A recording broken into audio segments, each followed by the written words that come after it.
السلام علیکم ورحمۃ اللہ وبرکاتہ۔ رب اشرح لی صدری ویسر لی امری واحلل عقدۃ من لسانی یفقہوا قولی۔ بسم اللہ الرحمن الرحیم۔ سب طرح کی تعریفیں اللہ رب العالمین کے لیے ہیں جو اکیلا ہے اور اس کا کوئی شریک نہیں۔ تو اسی کے ساتھ میں اپنا ٹاپک جو آج کا ہے وہ ہے پڑھنے اور پڑھانے والے کے آداب۔ ان کے بارے میں کچھ میں آپ لوگوں کو آداب بتانا چاہتی ہوں،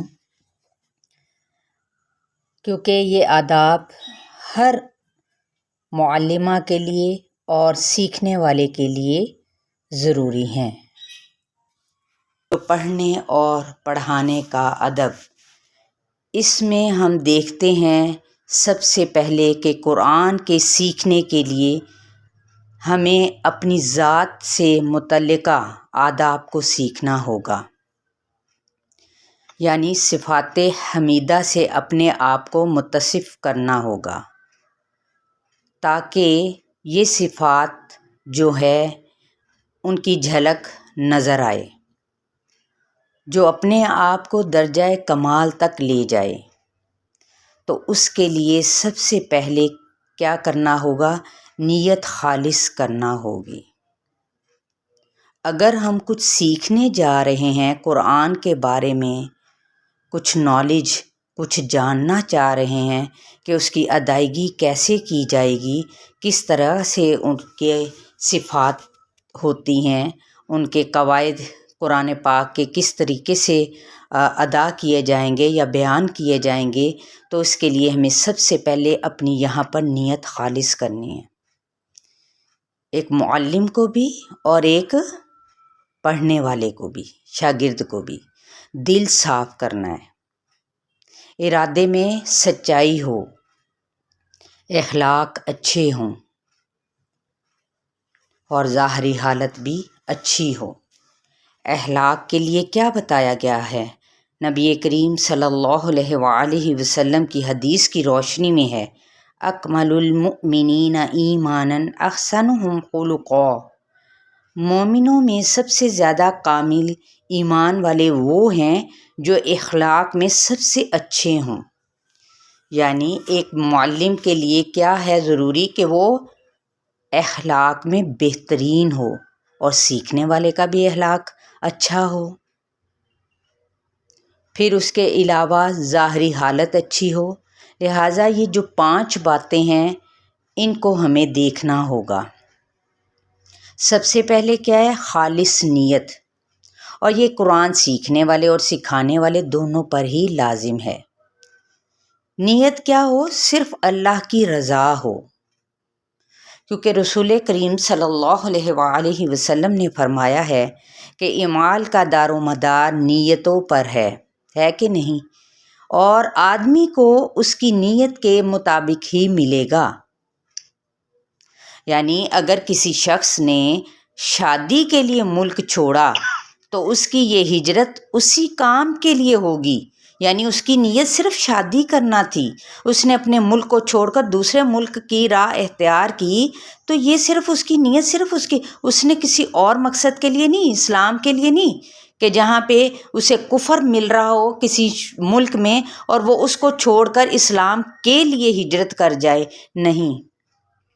اس کی نیت کیا تھی؟ شادی کرنے کی، تو پہ ظاہر ہے اس کی نیت کے مطابق ہی اس کو اس کا یعنی صلہ ملے گا، کیونکہ اخلاص نیت تمام عبادات کی قبولیت ہوتی ہے اور یہ شرط ہے اس کی۔ اور جو کوئی دنیا کی زندگی اور آرائش چاہتا ہے تو اللہ تعالیٰ کیا فرماتے ہیں؟ ہم ان کے اعمال یہیں پہ پورے کر دیتے ہیں، ان کے لیے پھر اللہ کے ہاں یعنی آخرت میں آگ کے سوا کچھ بھی نہیں۔ تو یہ کون ہے جو لوگوں کے لیے دکھانے کے لیے، ان کے لیے یہ سخت وعید ہے۔ تو لہٰذا قرآن پڑھتے وقت، سنتے وقت اگر خشیت نہیں، اللہ کا ڈر نہیں، نہ ہی کوئی کیفیت رونے والی ہوگی، تو پھر کچھ بھی نہیں ہے۔ اور اگر کہیں آپ کو یہ لگے کہ حرف میں غلطی ہو جاتی ہے تو سوچئے کہ میری عزت میں کوئی فرق آ جائے گا، اس سے بچنا چاہیے۔ یہ چیز نہیں سوچنی چاہیے کہ وہ اس وجہ سے غم زدہ اور پریشان ہو جائے، بالکل بھی نہیں۔ کیوں غم زدہ اور پریشان ہونا ہے؟ تلاوت قرآن جون سے وہ کیا بتا رہی ہوتی ہے کہ لوگ کہیں ناراض نہ ہو جائیں۔ اگر میں نے ان کے مطلب کی بات نہ کی تو آپ لوگ مجھ سے ناراض ہو کے چلے جائیں گے۔ درس اور جلسے میں لوگوں کی کثرت سے انسان کیا بہت خوش ہوتا ہے کہ اس درس میں بہت زیادہ لوگ ہوں، جلسہ بہت زیادہ کا لوگوں پر مبنی ہو، من پسند خواہشات کی پیروی، تو سمجھ لیں کہ اس نے اللہ کی ناراضگی کو اپنی جھولی میں ڈال لیا۔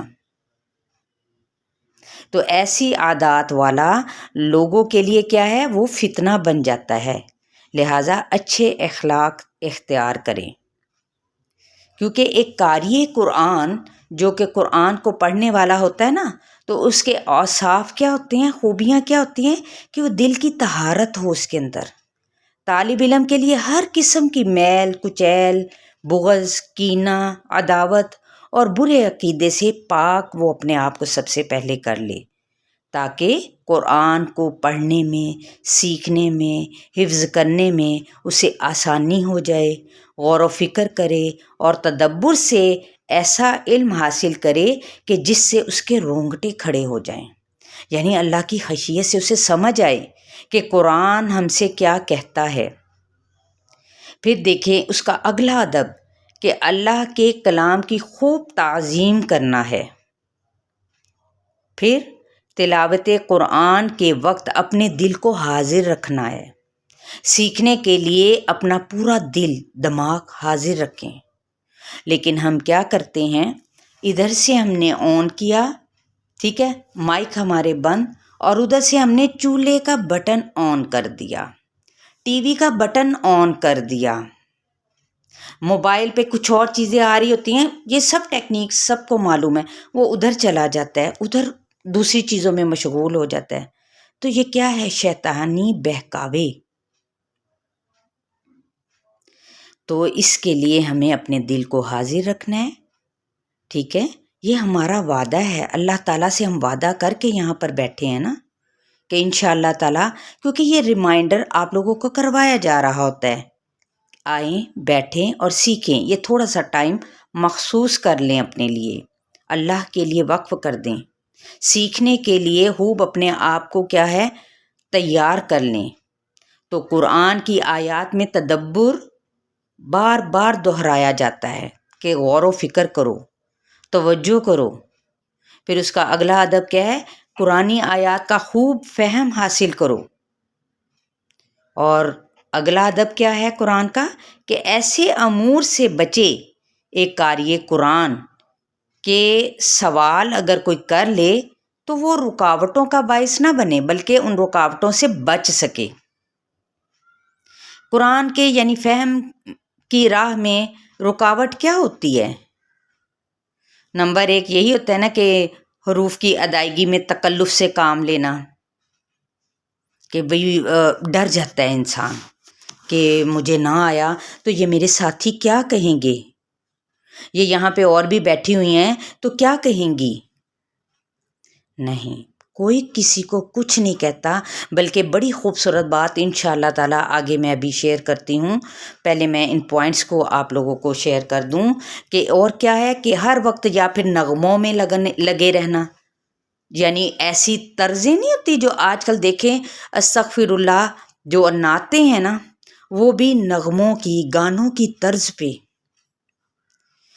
کہ میں کہتی ہوں خود کو ہمیں شرمندگی ہونے لگتی ہے، جو صحیح جس کو سمجھ ہوگی نا وہ شرمندہ ہوتا ہے۔ پھر کیا ہے کہ قاری قرآن کے گناہوں پر کیا ہے، اصرار کرنا اپنے ہی، یعنی کیا ہے، اگر یہ اس چیز پہ کیا ہے کہ کسی بھی ایسی چیزوں پہ ہمیں بچنا ہے کہ ہم نے یہ جو ابھی میں نے بتایا کہ ہم ٹی وی لگا لیتے ہیں، موبائل ادھر سے قرآن کا درس ہو رہا ہے یا قرآن کا کوئی پیغام ہو رہا ہے اور ادھر سے ہم نے کچھ اور ہی اپنی مشغولیات رکھ دی ہوتی ہیں، تو یہ غلط ہے۔ کیونکہ گناہ جو سے نا وہ دلوں میں سرور کو مٹا دیتے ہیں، وہ آپ کو لطف نہیں اٹھانے دیتے۔ پھر اگلا ادب کیا ہے؟ پڑھتے ہوئے یہ محسوس کرنا کہ تو ہی قرآن کا مخاطب ہے اور مطلوب و مقصود تو ہی ہے، یعنی مجھے بتایا جا رہا ہے، مجھ سے مخاطب ہے اللہ تعالیٰ۔ تو ہمیں اس کام سے بچنا ہے جس کی وعید سنائی گئی ہے۔ تلاوت قرآن کے وقت اس ذات کا تصور کرنا کہ تو اسی کو سنانے جا رہا ہے، تو اسی کے لیے اپنا آپ پیش کر رہا ہے۔ عمل میں ایسا اخلاص پیدا کرنا کہ کسی غیر کی آرزو پیدا نہ ہو، کسی اور کے پیچھے نہ ہم لگ جائیں۔ اور ایک طلب جو علم ہوتا ہے نا، اسے کیا ہوتا ہے؟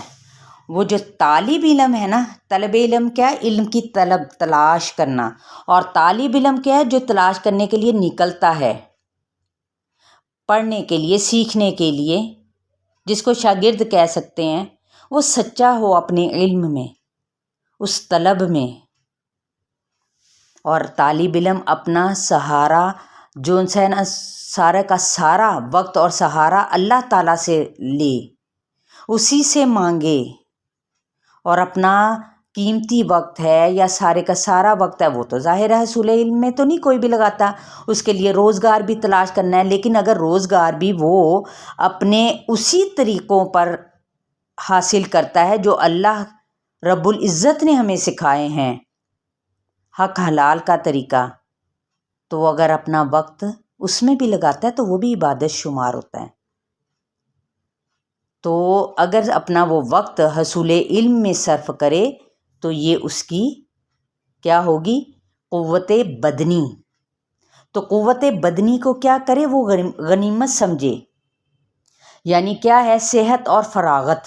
صحت یہ بدن کی دیکھے قوت ہے نا۔ آج ہم اگر جوان ہیں، ٹھیک ہے، اللہ تعالیٰ نے ہمیں ہمت دی ہے، اور اگر نہیں بھی ینگ ہیں، لیکن میرا یہ عقیدہ ہے، ماننا ہے کہ قرآن آپ کو جوان رکھتا ہے، طاقت دیتا ہے، اس کا پڑھنا، اس کا سیکھنا، اس کا شوق رکھنا۔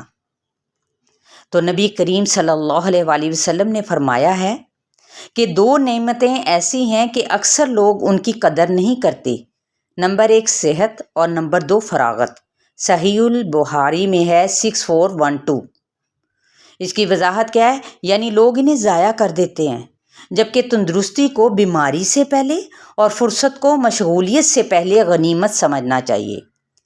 صحت میں انسان بہت سی ایسی نیکیاں کر سکتا ہے نا جو بیماری میں نہیں کر سکتا۔ آج ہم اپنے آپ کو جو کچھ ایج میں بڑھے ہوئے ہیں، میں اپنے آپ کو بھی دیکھوں تو وہ مجھے ایسے لگتا ہے جیسے وہ طاقت نہیں ہے کہ مزید نیکیاں ہم کر سکیں، کیونکہ بیماری آپ کو تھوڑا سا لاغر کرتی ہے، آپ کو کمزور کرتی ہے، آپ کی ہمت کو تھوڑا سا نیچے ڈاؤن کر دیتی ہے۔ لیکن پھر بھی ہمیں ہمت نہیں ہارنی، کیونکہ یہ اللہ کے دین کا پیغام ہے۔ لیکن غفلت کی وجہ سے یہ موقع ضائع کر دیتا ہے ایک صحت مند انسان، ایک جوان اور تندرست انسان۔ اس طرح اپنے وقت کی صحیح قیمت وصول نہ کر کے وہ کیا ہے؟ گھاٹا پا لیتا ہے۔ عام طور پر ہم یہ کہہ دیتے ہیں کہ فلاں نیکی نہیں کر سکتا بھائی میں، کیونکہ میرے پاس وقت نہیں ہے۔ حالانکہ اکثر اپنا وقت کھیل کود، لہو و لہب یعنی ہنسی مذاق میں، غیبتیں کرنے میں، اور فضول قسم کی گپ بازی میں وہ کیا ہے؟ گزار دیتا ہے۔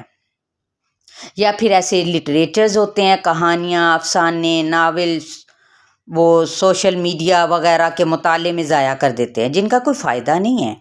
اس کے علاوہ ٹی وی، فلمیں، ڈرامے، ویڈیو گیمز وغیرہ بہت بڑے فتنے اور یعنی یہ کیا ہے؟ یعنی فطرت کو مسخ کرنے والی چیزیں ہیں، جن پر اکثریت اپنا وقت برباد کر رہی ہے، جو کہ بہت ہی بڑا خسارہ ہے۔ تو یہ خسارہ کہاں سے ہیں؟ ہم کیا خود نہیں اس کے ذمہ دار ہو رہے؟ بالکل ایسا ہی ہے۔ ہمیں اپنا جائزہ لینا ہے کہ آیا کہیں ہم خود ہی تو اس کے ذمہ دار نہیں ہیں؟ ہم انٹرٹینمنٹ کے نام پہ بہت ساری چیزیں کیا کر دیتے ہیں، اپنا وقت برباد کر رہے ہوتے ہیں۔ اگر ضروری ہے سب کے ساتھ ملیں جلیں، کوئی بھی چیز منع نہیں ہے، لیکن اعتدال بہت ضروری ہے۔ اب اگلا جو سوال یہ پیدا ہوتا ہے، وہ یہ ہے کہ معلمہ اور طالبات کا آن لائن کس طریقے سے، جیسا کہ ہم اب سیکھنے جا رہے ہیں آن لائن، ٹھیک ہے، یہ آن لائن ہی ہے نا، تو اس کے لیے کیا ہے، نمبر 1 ہمیں اس چیز کو یاد رکھنا ہے کہ مضبوط اور کامل سماعت ہو، ہماری مضبوط ہو۔ ہم سن رہے ہیں یا کسی سننے کے دوران ہم کسی اور باتوں میں مشغول ہیں، میرا یہی سوال، کیونکہ یہ چیزیں اکثریت مطلب ہماری نظروں میں آ رہی ہوتی ہیں، ہم دیکھ رہے ہوتے ہیں اور خود ایون کے کر بھی رہے ہوتے ہیں۔ تو کامل سماعت کیا ہے، بھرپور طریقے سے سننا، غور سے سننا۔ یہ آن لائن ظاہر ہے میں تو آپ کو نہیں دیکھ رہی، نہ آپ مجھے دیکھ رہے ہیں، ٹھیک ہے، بولنے والا تو چلے پھر بھی وہ بیٹھ کے بتا رہا ہے، سمجھا رہا ہے، لیکن آپ لوگ جو سننے والے ہیں ان کو کون دیکھ رہا ہے؟ صرف اور صرف اللہ رب العزت کی ذات۔ تو پھر آن لائن میں بھی ایک چیز اور بھی ہے، جیسے میں کہتی ہوں کہ ہمارا یہ اس وقت مختصر ہی وقت ہے، ٹھیک ہے، تو معلومات کیا ہے، مختصر مگر جامع ہوں، تاکہ زبانی طور پر طالبہ کو ایسے سمجھائے جیسے وہ سامنے بیٹھ کر سمجھ رہے ہیں۔ نمبر 3، الفاظ کی ادائیگی ایسے کرے کہ جڑ کیسے اٹھانی ہے، یعنی کوئی بھی کسی حرف کے مخرج کہاں سے نکلنا ہے، دوت کا مخرج کہاں سے نکلنا ہے، کہاں سے کوئی ادائیگی ہوگی تو ہمیں پتہ چلے گا، تاکہ وہ حرام درجے کا غلط مطلب نہ نکل آئے۔ ایک ہا اور خا میں، عین اور حمزہ میں، یہ سارے مراحل، تو ان تمام مراحل کو آسان کر کے پیش کرنا تاکہ طالبات اسے لکھ سکیں، سیکھ سکیں بڑے آسان الفاظ میں۔ معلمہ کو کیا چاہیے، یعنی پڑھانے والے کو اچھے انداز سے معلومات بتائے، آرام سے بات کرے تاکہ سمجھ آ سکے، تیز تیز نہ بات کرے۔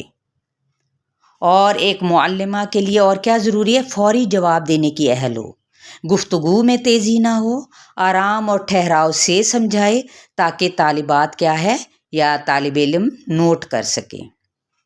لمبی خاموشی جون سی ہوتی ہے نا، وہ اکتاہٹ کا سبب بنتی ہے۔ بعض اوقات کوئی کویسچن پوچھ لیا جائے تو لمبی خاموشی ہو جاتی ہے، تو نہیں، ٹھیک ہے، کیونکہ یہ احسان تھوڑا ہے، ہم نے سیکھنا ہے۔ معلمہ کا پڑھانا دراصل سعادت کا باعث ہوتا ہے۔ اپنا امتحان خود لینے کی ہمیں صلاحیت موجود ہو ہمارے اندر، جو چیز ساری کی ساری حاصل نہیں ہو سکتی، لیکن وہ ساری کی ساری چھوڑی بھی نہیں جا سکتی، لہٰذا اس کے لیے اللہ سے توفیق مانگے، مدد مانگے، دعا کریں، اور علمی تجوید کو مختلف انداز میں سمجھانے کی کوشش کریں۔ اصلاح کا طریقہ صحیح ہو، علمی اور عملی تجوید میں، علمی تو ہم نے سیکھ لیا نا، پیچھے کچھ کورسز کیے، سیکھ لیے، اب عملی یہ ہوتا ہے کہ اس کے اندر کوئی کمزوری نہ ہو، اسے اگر ہے تو اسے دور کریں، اگر غلط مخرج پر زبان لگے تو اسے بتائیں کہ ادائیگی کو منہ کی طرف سے کریں، اس حصے سے اس کی ادائیگی ہوگی، اس کا صحیح طریقہ بتائیں، اسے سمجھائیں آرام سے، فوری جواب دینے کی کوئی ضرورت نہیں ہوتی، ٹھیک ہے۔ اور دیکھیں آن لائن جو کمزوریاں ہوتی ہیں نا، وہ دونوں طرف سے ہو سکتی ہیں، طالبات کو بھی وقت لگانا چاہیے، پریکٹس کے لیے وقت درکار ہوتا ہے، بعض دفعہ کمزوریاں یا تو استاد کی طرف سے یا پھر شاگرد کی طرف سے ہوتی ہیں، تو اسے کیا کرنا ہے، دور کرنا ہے، وقت کا محاسبہ کرنا ہے۔ جتنا زیادہ آپ لکھیں گے اتنا ہی جلدی آپ سیکھیں گے۔ اسی طرح ادائیگی بھی بہت ضروری ہے سیکھنے کے لیے، وقت کو ضائع نہیں کرنا، ٹھیک ہے، کم وقت میں اچھا سیکھنا ہے۔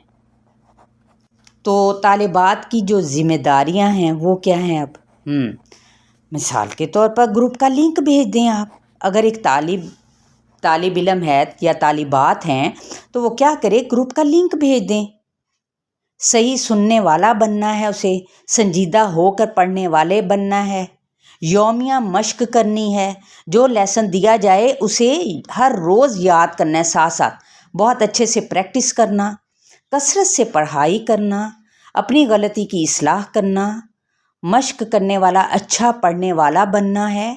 غلط بیانی سے نقصان اور وقت ہی ضائع ہوگا اور کچھ نہیں۔ یکسوئی سے پڑھے، توجہ کے ساتھ پڑھے، دھیان سے سننے والی ہو، استاد کی ادائیگی کو سنیں تو اسی سے فائدہ ہوگا، کیونکہ عملی تجوید فرض عین ہے۔ کمزور لوگوں کی اگر صحیح رہنمائی نہ کی جائے گی تو انہیں نقصان ہوگا، ٹھیک ہے؟ تو ایک مدرس کے لیے بھی علمی تجوید بہت ضروری ہے، معیار کے مطابق سلیبس ہو، ناظرہ بھی اچھی ہو، لحن جلی نہ ہو اور نہ ہی لحن خفی ہو۔